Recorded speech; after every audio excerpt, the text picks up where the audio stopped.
Our final score, the Razorbacks 38, the Bears 27.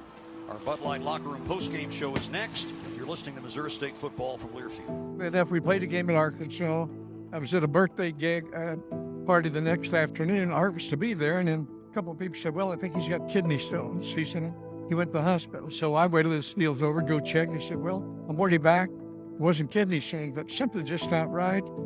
Checked with him later, and then he couldn't get up the stairs. They put him back in the hospital, and then shortly after that, he was literally unconscious. And helicopters here picks him up. So started from there, and then Kansas City, and as you well know, because you're one of them that was on the string of texts all the time. But I didn't go to Kansas City to see him just because he wasn't aware of what was going on, but kept everybody updated. But just really hard on family and trying to cover the things that we needed to cover, but mainly just his quality of life. We knew he was going to be at risk.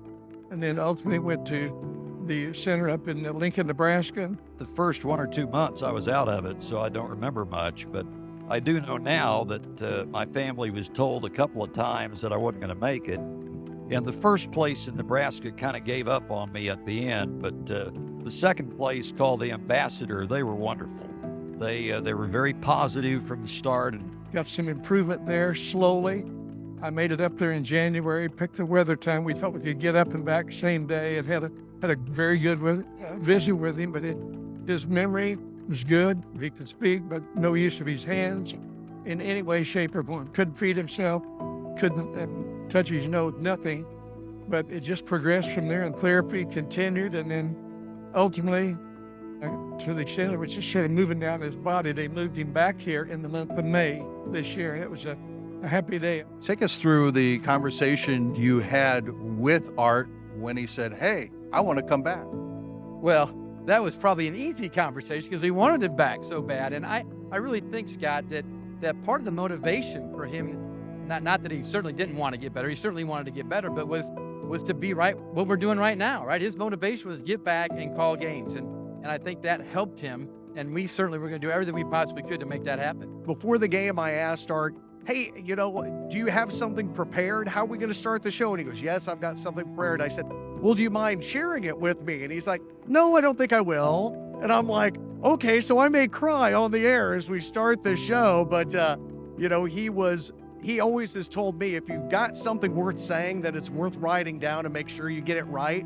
And that day, he wrote something short, succinct, thanking everyone who supported him, and immediately turned to me and said, Corey, let's talk about these Utah Tech Trailblazers. And we went right to work like nothing had ever happened the 371 days prior. A very pleasant good afternoon, everyone, and welcome to Bears football at Plaster Stadium. And we are very pleased to be back in this home away from home after a year's absence. My family and I have been so humbled and grateful for all the encouragement I've received for getting back into the broadcast booth during our long journey. And here we are alongside Corey Riggs for today's game.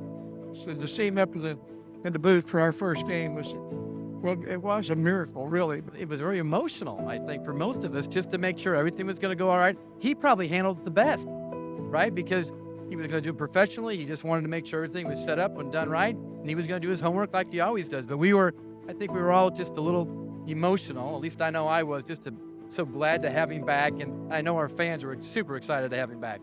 There are two people that I have ever met in my lifetime that I believe are universally loved and respected in this community.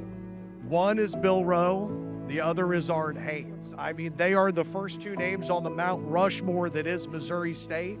And just watching the outpouring of love and support to Art this year from not just here in Springfield, but all across the country, it made you smile, even though he was going through something so very, very serious. And to have him back, calling home football games, to have him back for another Bears basketball season, which I think is going to be an exciting one, it's a big deal. And it also makes you feel really good inside. He means a lot to Missouri State. He means a lot to Springfield. I think anyone that's ever been associated with Missouri State athletics, he has to mean something to you. And to watch his road to recovery has definitely been inspiring.